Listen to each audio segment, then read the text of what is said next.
자리에 일어나셔서 계속해서 이어지는 에베소서 4장 말씀, 4장 1절부터 3절까지 말씀 같이 한 절씩 교독하겠습니다.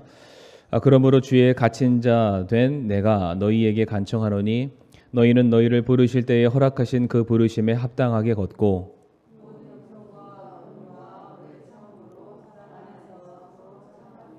화평에 매는 띠로 성령이 하나 되게 하신 것을 힘써 지키라. 아멘.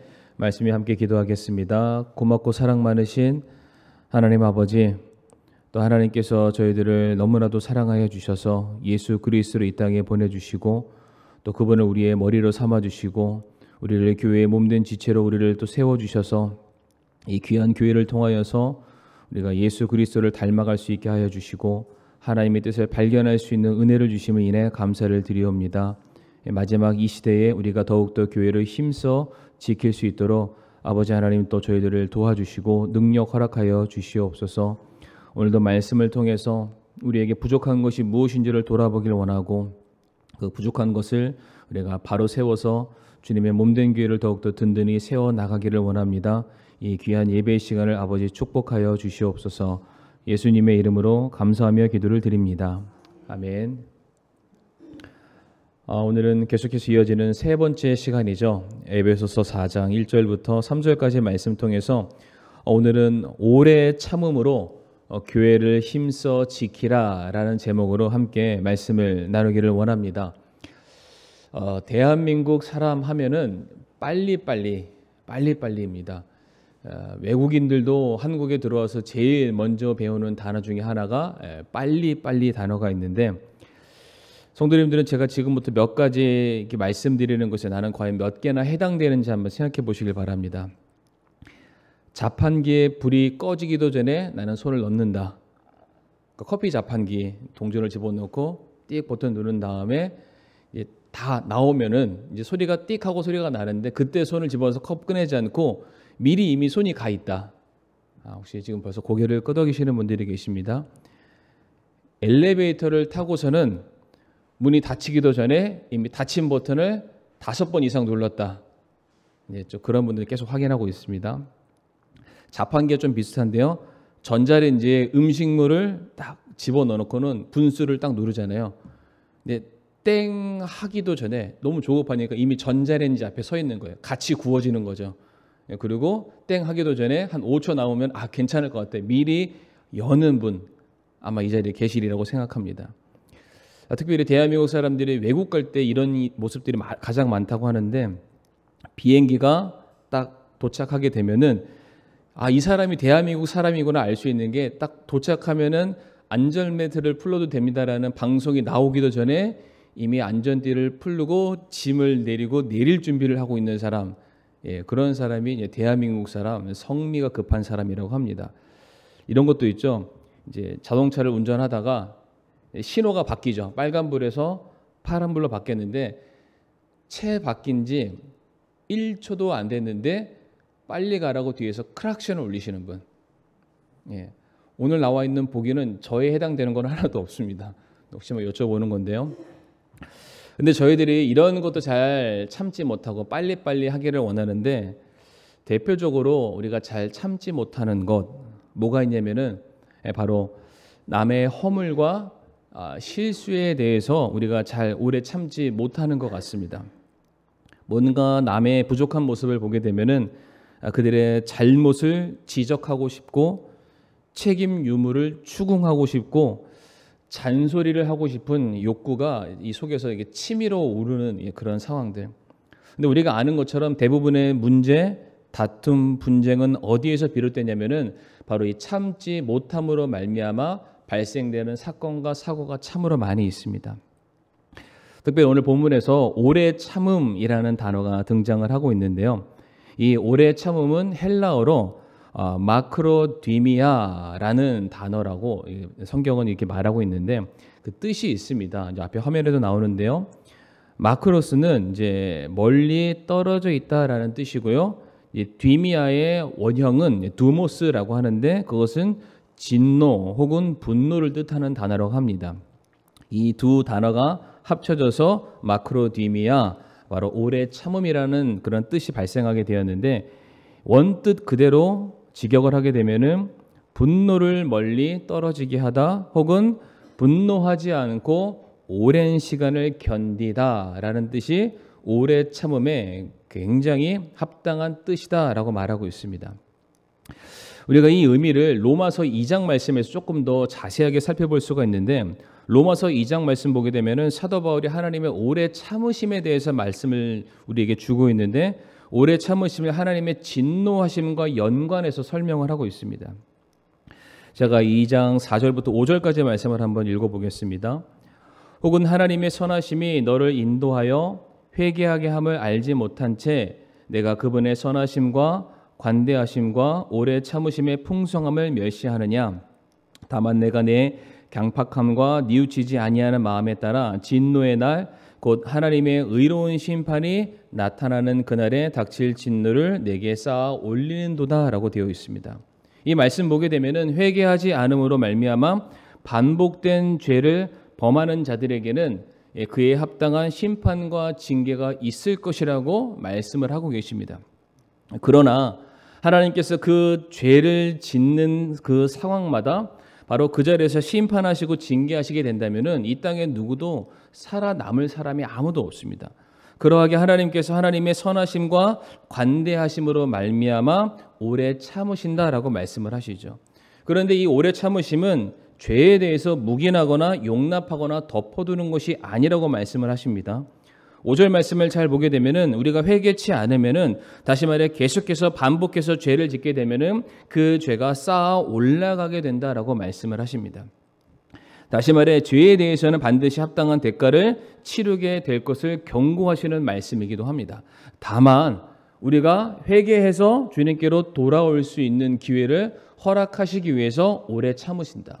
다시금 우리들이 선한 일에 사용되고 열매 맺는 복된 삶을 살아갈 수 있도록 하나님께서 일시적으로 참으시는 것을 오늘 바울이 말하고 성경이 말하기를 그것이 바로 오래 참음이다라고 말하고 있습니다. 우리가 대표적으로 오래 참음의 유명한 말씀이죠. 시편 103편 8절부터 9절까지 말씀을 같이 한번 읽어보도록 하겠습니다. 시편 103편 8절에서 9절 말씀인데요. 시작. 주께서는 긍휼이 많으시고 은혜로우시며 분노하기를 더디하시고 긍휼이 풍성하시니 그분은 항상 징계하지 아니하시며 자신의 분노를 영원히 품지 아니하시리로다. 아멘. 하나님의 오래 참으심이 항상 무엇과 연결되어 등장하냐면 하나님의 진노와 심판과 연결되어서 등장하는 것을 볼 수가 있습니다. 그러니까 모든 사람은 죄인이죠. 죄에 대한 삭을 반드시 받아야만 하지만 그 죄값으로 말미암은 영원한 심판을 가는 것을 하나님께서 못내 안타깝게 여기시기 때문에 우리가 다시 돌아올 수 있도록, 회개할 수 있도록, 회복할 수 있도록, 다시 장성한 그리스도의 분량으로 자라나갈 수 있도록 기회를 허락하시는 것이 바로 오래 참음이다라고 성경은 말합니다. 만약 우리 중에 누군가가 다른 사람의 불의를 바라보면서 하나님 왜 저 악한 사람들을 그냥 내버려 두십니까? 왜 오래 참으십니까? 라고 우리가 질문을 한다면, 성도님들, 이것은 무슨 질문과 똑같냐면 하나님 왜 저를 그냥 내버려 두십니까? 라는 질문과 똑같은 질문이 될 수 있습니다. 무슨 말입니까? 우리가 먼저 누군가를 판단하고 정죄하고 그를 향해서 분노를 쏟아내기 전에 내가 먼저 하나님의 오래 참으심의 은혜를 받은 자임을 기억해야 된다는 사실입니다. 하나님께서는 한 사람이라도 멸망하지 않고요, 모두가 회개하고 돌아오기를 바라고 계시기 때문에 오늘도 우리들의 삶에 오래 참으심의 그 선한 모습을 지금도 보여주고 계십니다. 바로 우리가 바로 설 수 있도록, 돌이킬 수 있도록, 자라서 열매 맺기까지 기다려주시는 것, 우리의 때를 기다려주시는 것, 우리가 자라나는 것을 기다려주시는 것, 이것이 바로 성경에서 말하는 하나님의 오래 참으심이라고 말씀을 드리고 싶습니다. 근데 이 오래 참음을 이제 저와 성도님들에게 좀 적용해 보기를 원하는데요. 제가 앞서 겸손에 대해서도 말씀을 드렸을 때 우리가 다른 사람들을 내 앞에 무릎 꿇게 만들지 말고 내가 먼저 그 사람에게 찾아가서 우리가 먼저 무릎을 꿇어야 된다라는 말씀을 드렸습니다. 마찬가지로 오래 참음 역시 다른 사람의 때를 나의 때로 맞추는 것이 아니라 그 사람의 때에 나를 맞추고 그 사람을 기다려주고 인내하고 도와주는 것, 이것이 성도가 보여야 될 오래 참음의 모습이다라고 말씀을 드리고 싶습니다.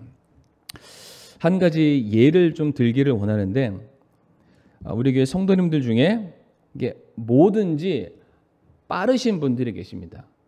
근데 빠르다는 게 뭐냐면은 뭐 말이 빠르다, 행동이 빠르다 이런 거를 말하는 게 아니라 그러니까 무엇인가를 습득하고 배우고 이해하는 게 빠른 분들이 계십니다.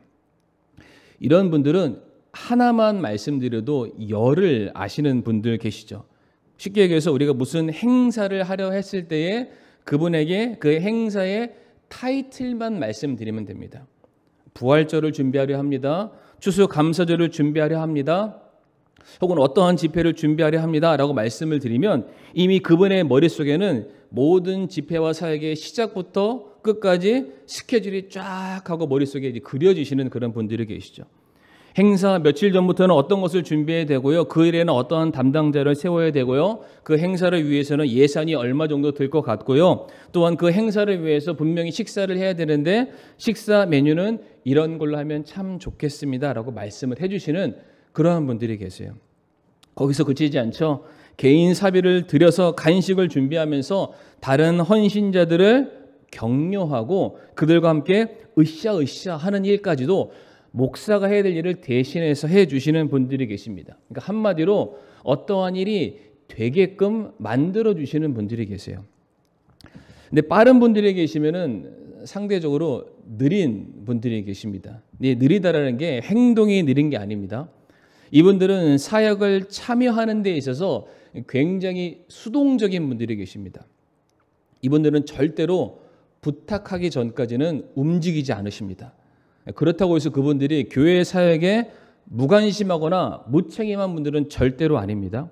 누구보다 교회를 사랑하고 아끼고 순종적이시고 신실한 분들이면 맞습니다. 그런데 이분들은 막상 어떠한 사역을 하려 할 때에 내가 무엇부터 시작을 해야 될지, 내가 어떻게 하면 좋을지 막막한 겁니다. 그리고 성향상 누군가에게 이래라 저래라 부탁하는 것 자체를 굉장히 부담스럽게 여기기 때문에 정작 마음으로는 이미 사역을 이미 올렸다가 풀었다가 올렸다 풀었다 다 했습니다. 그런데 쉽게 손발이 떨어지지 않아서 그냥 기다리시는 그런 분들이 계십니다. 그러니까 빠른 분들이 계시고요. 느린 분들이 계시다라는 거죠. 그러다 보니까 교회 안에 어떠한 부류들이 생기냐면 우리가 얼마 전에도 함께 나눴던 마르다와 마리아와 같은 부류의 성도들이 교회 안에 생겨나게 됩니다. 그러니까 둘 다 주님을 섬기고 주님을 예배하는 일을 하려 하지만 정작 서로가 추구하고 일하는 사역의 방향성과 모습들이 많이 다를 수밖에 없습니다. 그런데 어쩔 수 없죠. 뭔가 보여지고 주도하는 부류는 마르다와 같은 분들이 할 수밖에 없습니다. 그러다 보니까 그분들의 눈에는 누가 눈에 띕니까? 마리아와 같은 분들이 눈에 띄게 되고요. 그분들이 하는 사역들을 봤을 때 때로는 마음에 답답함이 느껴질 때가 있을 것입니다. 그러다 보니까 마리아와 마르다 서로 손발이 잘 맞지 않게 되고 늘 일하는 사람만 일하는 것 같고 이 모든 상황 속에서 나에게만 막중한 책임이 주어지는 것 같으니까 이제 서로를 향해서 사랑과 격려와 도전을 주는 것이 아니라 불평과 원망과 다툼과 분열이 일어날 때가 참 많다는 것이죠. 그런데 성도님들, 이 교회 안에서 정말로 해야 될 사역, 가장 중요한 사역은 우리 성도님들은 뭐라고 생각하십니까? 그게 행사를 잘하는 걸까요? 아니면은 집회 준비를 완벽하게 하는 걸까요? 물론 그렇게 하면은 참 좋겠죠. 그런데 교회의 주된 사역은 행사나 집회를 잘 하는 것이 아닙니다. 우리가 행사를 하거나 집회를 마련하고 계획하는 것 역시 무엇을 위해서냐면은 결국엔 사람을 얻기 위해서 그와 같은 일들을 준비하는 것이죠. 결국 사람을 얻기 위해서 행사를 준비하고 집회를 마련하는 것인데 나와 손발이 맞지 않는다고 해서 나만 일하는 것 같다고 해서 저 사람 일하지 않는 것 같고 노는 것처럼 보여서 화가 나서 참지 못해서 다투고 싸우면은 결국 서로 간에 상처를 주게 되고요. 그 상처 때문에 그 한 성도가 교회를 떠나게 된다면 그 행사와 집회는 아무런 의미가 없어지게 되는 것입니다. 지난번에 마르다와 마리아에 대한 말씀을 우리가 나누면서 기억나시는 부분들이 있을 텐데요. 마르다가 불평과 원망을 쏟아내었던 이유가 있었죠. 무엇이었냐? 물론 시작은 주님을 섬기기 위해서였고 정말로 기뻐하는 마음으로 시작했지만 마르다의 모든 관심은 자기 자신을 향했습니다. 나는 이렇게 하는데 왜 저 상대방은 저렇게 하지 못할까? 왜 나와 같이 이 스텝과 모든 속도들을 맞춰 나가지 못할까? 계속해서 자기와 다른 사람들을 비교하면서 견디지 못하는 그녀의 원망이 문제가 되었습니다. 그런데 이미 아시죠? 이 마르다가 이 문제를 극복하게 됩니다. 어떻게 극복했냐면 마리아는 마리아대로 그녀의 좋은 것을 택한 것이다. 그것을 택해서 주님을 섬겼던 것처럼 나도 내 자신이 주님께 기쁨이 될 만한 것을 선택해서 내가 감사함으로 섬기자. 이것으로 그 문제를 해결해 나갔습니다. 다시 말해 마르다가요. 마리아의 방식을 존중해 준 겁니다. 마리아의 그 시간, 그녀의 사역의 스타일을 그대로 참고 인내해 줬다라는 거예요. 그러니까 오래 참는다는 것은 그냥 남들이 하는 거 아우 내가 눈꼴 씌어서 못 보겠어 눈을 딱 감고 돌이키는 게 오래 참는 것이 아니라 다른 사람의 때를 그 사람의 방식을 인정해 주는 것입니다. 그리고 그 때를 기다리는데 그냥 기다리는 것이 아니라 도와주는 것이죠. 함께 세워져 갈 수 있도록 그 사람이 지쳐 떨어지지 아니할 수 있도록 도와주는 것이 바로 오래 참음의 참된 모습이다라고 말씀을 드리고 싶습니다. 우리가 다 같이 시편 128편 3절의 말씀을 읽기를 원하는데요. 시편 128편 3절의 말씀이 되겠습니다. 제가 지난 시간 온유에 대해서 말씀을 나누면서 야생성을 가진 맹수가 한 번에 길들여지기 어려우니까 계속해서 먹이고 돌보고 관심을 줘야 된다라는 말씀을 드렸던 것처럼 여전히 우리들의 사역에 있어서 단 한순간에 끝나는 것이 아니라 오래도록 기다림과 인내의 시간이 필요하다. 바로 이것을 시편 128편 3절 말씀이 우리에게 주고 있는데 같이 한번 읽어보겠습니다. 시작. 내 아내는 내 집 곁에서 열매를 많이 맺는 포도나무 같으며 내 자식들은 내 상 둘레의 올리브 묘목 같으리로다. 아멘. 이 말씀 보게 되면은 자식이라는 자녀라는 단어가 등장하고 있는데요. 이 말은 실제 우리들의 자녀로 대입해도 되고요. 신앙생활에 있어서 교회에 더해진 그 영적인 수준이 어린아이와 같은 그 연약한 성도를 의미하는 말씀이기도 합니다. 그런데 여기서 재미난 표현은 무엇이냐면은 그 어린 자녀들을 본문에서는 올리브 묘목, 감람나무로 비유를 하고 있습니다. 그런데 또 재밌는 게 뭐냐면은 지금 아내와 자녀를 서로 비유하고 있는데요. 아내를 포도나무라고 하고 자녀들을 올리브나무라고 합니다. 그런데 아내를 표현했을 때는 그냥 포도나무라고 하지 않고 무슨 나무라고 되어 있습니까? 열매를 많이 맺은 포도나무요. 자녀는 그냥 올리브나무라고 되어 있어요. 그러니까 마치 열매에 있고 없음을 비교하는 듯한 그런 말씀처럼 우리들에게 보이게 되는데 질문을 한번 드려보게 되면은 포도나무에만 열매가 있나요? 아니면은 올리브 나무에는 열매가 없나요? 올리브 나무에도 열매는 있습니다. 그렇죠? 우리가 뭐 주부님들이 보통 주방에 쓰는 올리브 기름도 올리브 열매를 통해서 나는 거고요. 우리 젊은 사람들은 뭐 피자나 파스타를 좋아하는지 모르겠지만 항상 그 올리브 절인 것이 나와서 우리 먹기도 합니다. 자, 그런데 이 올리브 나무에 대해서 우리 성도님들이 얼마나 많은 지식을 가지고 계신지 모르겠는데 저도 이번에 좀 연구하면서 좀 알았습니다. 사진 하나 보여주시길 바랍니다. 잘 보이시는지 모르겠는데 아마 확대해서 보여주시길 바랍니다. 올리브 나무를 심게 되면은 올리브 열매가 얼마 만에 자라는지 우리 성도님들은 알고 계십니까? 올리브 나무는 나무를 심은 이후에 약 10년에서 15년이라는 시간이 지나야만 드디어 꽃이 피고 열매를 맺기 시작한다고 합니다. 그러니까 올리브 씨앗을 땅에 심고 나면은 한 3, 4년 정도 지나면은 어린 묘목으로 어엿하게 나무의 모습을 갖추게 되는데, 이게 그때부터 나무의 모양은 갖고는 있지만은 열매를 맺지는 않는다고 합니다. 이 나무가 자라기 위해서 더울 때는 10일에서 20일 간격으로 충분히 물을 주고요. 추운 날에도 한 달에 한 번씩은 물을 충분히 주면서 열매 맺기를 기다려야 된다고 합니다.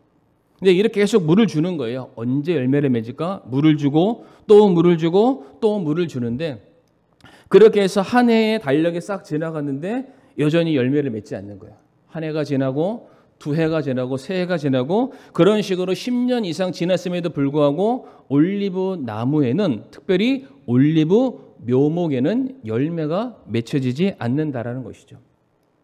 이것을 키우는 사람 입장에서는 내가 5년을 기다렸고 내가 10년을 기다렸는데 아무런 열매가 없단 말이야. 그러면은 내가 더 이상 관심을 주지 말아야 되겠다, 찍어버려야 되겠다, 이러한 생각을 품을 수가 있습니다.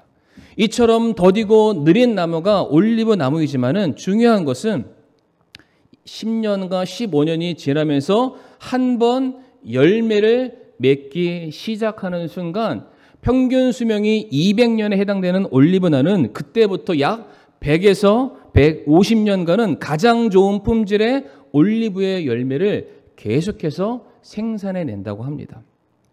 어떠한 경우에는 그 나무가 200년이 지나서 썩어서 없어지는 줄 알았는데 뿌리 부분에서 맹아라는 새로운 가지가 올라와서 또한 계속해서 열매를 맺는, 그래서 어떠한 사람들은 올리브의 수명은 영원하다라고 말할 정도라고도 합니다.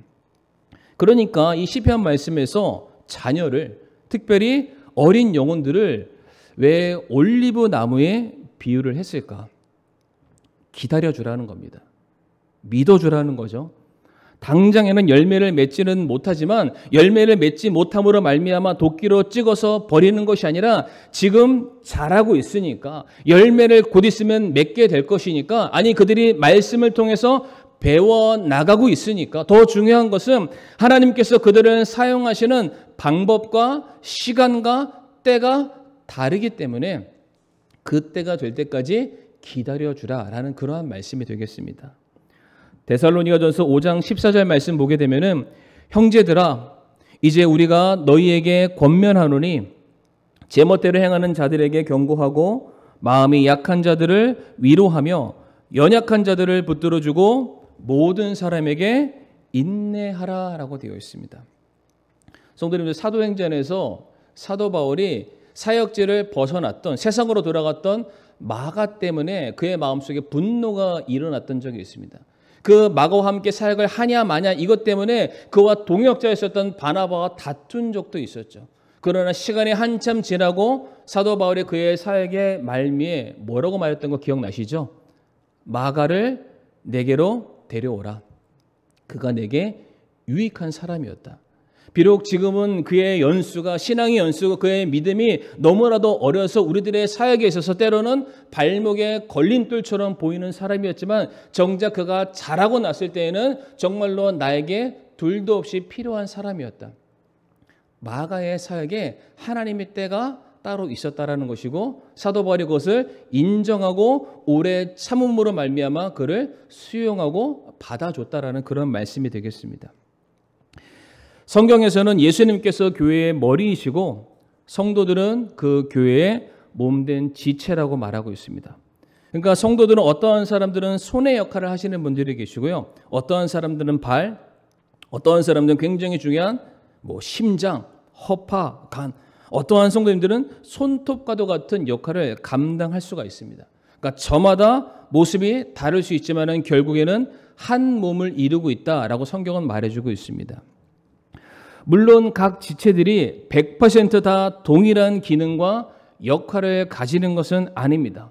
어떠한 분들은 더 중요할 수 있고요, 어떠한 분들은 조금 덜 중요할 수도 있습니다. 그런데 덜 중요하다고 해서, 지금 당장 필요 없다고 해서 그것을 떼어내거나 버릴 수 있을까? 그러지 못하죠. 그렇게 하는 순간 온 몸에 고통과 통증이 밀려오게 되어 있습니다. 성도님들, 만약에 내 왼손에 가시가 박혀서 피가 나기 시작을 하는 거예요. 그러면 그 가시를 빼죠. 뺀 거에 밴드를 바르거나 아니면 붕대를 감게 되면은 이게 왼손만을 위하는 걸까요? 아니면 온 몸을 위해서 일하는 걸까요? 당연히 후자에 해당되는 것입니다. 우리가 한 몸을 이루고 있기 때문에 각 지체를 성도를 돌봐주는 것은 그 사람만을 돌보는 것이 아니라 결국에는 나 자신을 돌보는 것이고요. 궁극적으로는 예수님의 몸된 교회를 세워 나아가는 것입니다. 우리가 다 같이 고린도전서 12장 24절에서 27절 말씀 우리가 읽어보기를 원합니다. 고린도전서 12장 24절부터 27절 말씀인데요. 한 절씩 교독하겠습니다. 우리의 아름다운 부분들은 부족한 것이 없느니라. 오직 하나님께서 몸을 다 같이 고르게 하사 부족한 그 부분에게 더욱 귀한 것을 풍성히 주셨으니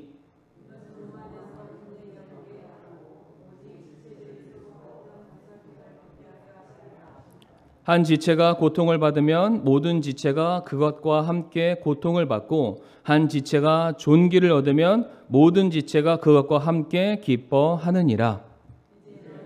그리스도의 몸이요 개별적으로 지체니라. 아멘.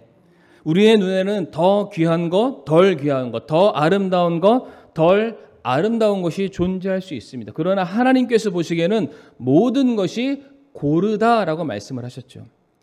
오히려 우리 눈에 저 사람은 좀 부족한 것 같은데요. 바로 그 사람에게 하나님은 더 귀한 것을 주셨다라고 말씀하고 있습니다. 다시 말해 모든 지체가 저마다의 쓰임새가 있고 존재의 이유가 있음을 성경이 우리에게 말해주고 있는 것입니다.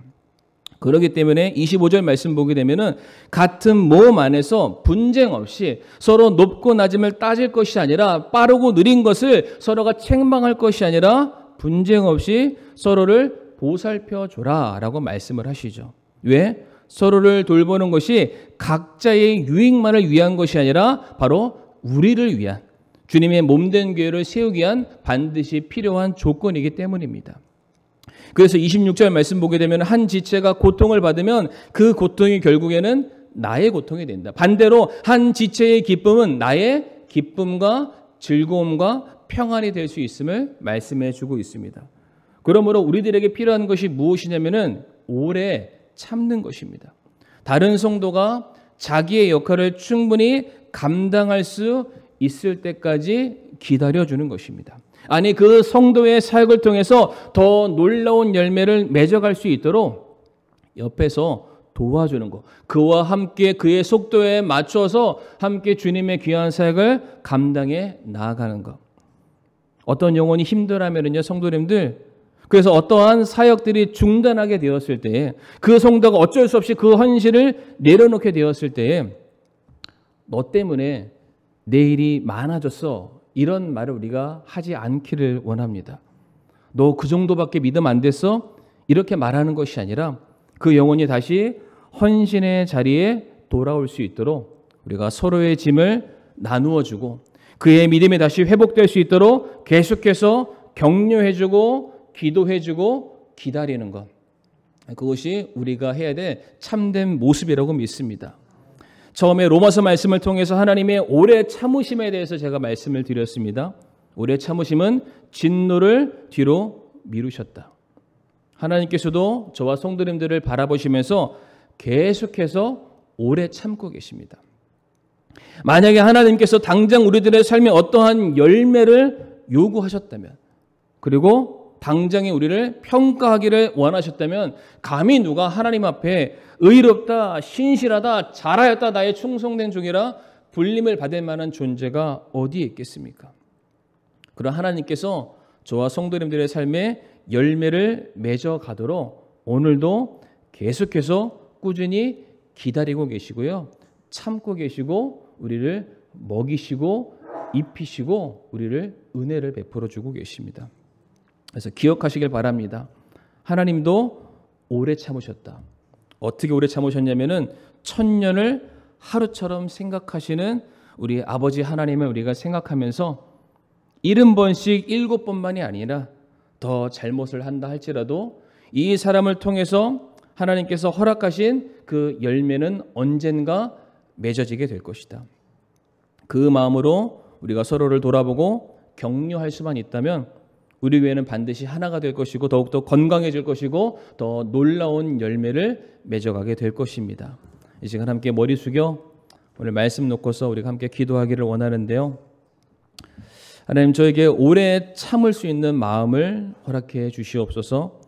남을 향해서 손가락질하고 비난하고 평가하고 판단하는 것이 아니라 주님께서 내게 베풀어 주시는 그 오래 참음의 은혜를 내가 내 주변에 있는 성도들에게 동일하게 베풀 수 있게 해달라고 우리가 이 시간 함께 머리 숙여 기도하기를 원합니다.